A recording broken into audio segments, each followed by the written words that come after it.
Dans le cadre de l'exposition collective présente actuellement à l'espace culturel de Romba, nous vous proposons chaque jour de cette semaine le portrait d'un artiste. Aujourd'hui, voyage dans le monde de la calligraphie avec Marie-Claire Moureau.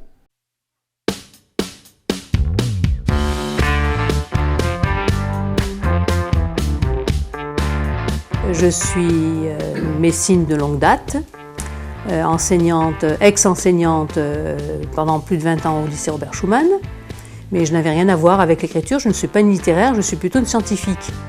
Par contre, j'aime lire et j'aime tout ce qui est bien écrit, c'est-à-dire la belle phrase, le dicton, l'aphorisme, Baudelaire, Verlaine, pourquoi pas.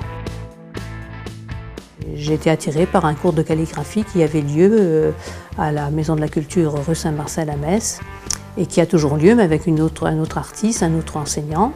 Madame Sold, pour la citer quand même, parce que Janine est une amie aussi.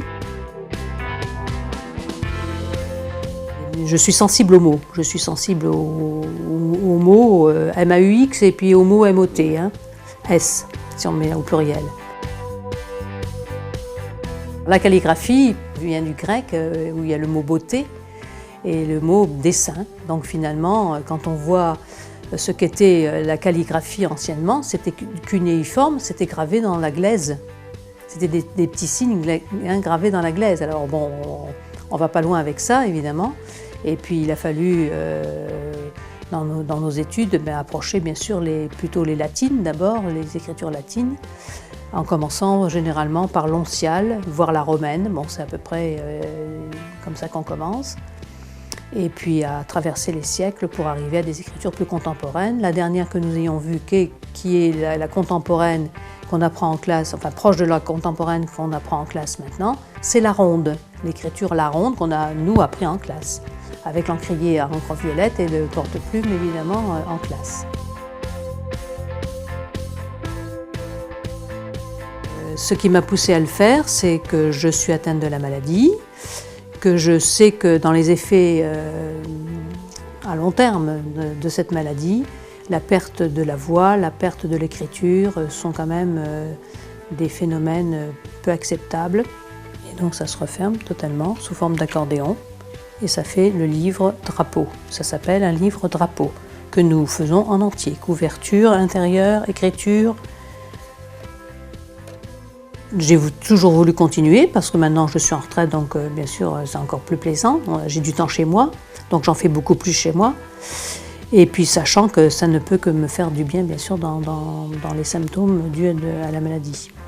Donc moi j'encourage quand même les malades à prendre conscience que l'écriture, comme la voix, les orthophonistes le disent bien, la voix se travaille pour ne pas la perdre.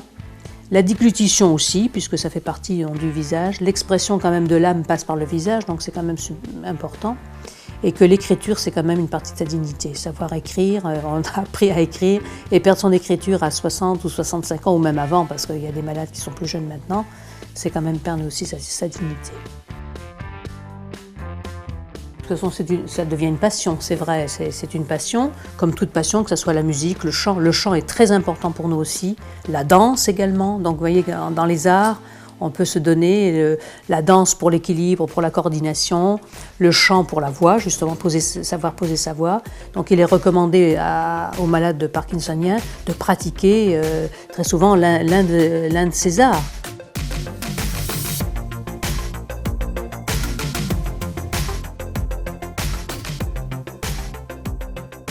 Bon, j'ai beaucoup écrit dans ma vie puisque j'étais enseignante, mais si je suis sur papier libre ou sur une carte postale, que je n'ai pas de ligne, que je n'ai pas de portée, je suis comme les autres, mon écriture file.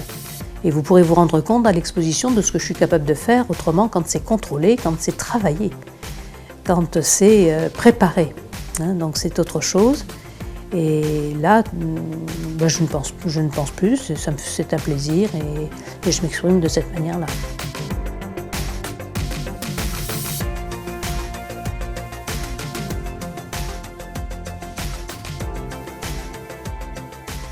C'est aussi un moyen de décompresser et puis de se faire plaisir et puis d'autre part de se faire du bien puisque pour moi, à mon avis, c'est quand même important de garder un minimum d'écriture. Et il n'est pas nécessaire de penser au passé à l'avenir, pensez simplement à cet instant du milieu qui est ici et maintenant.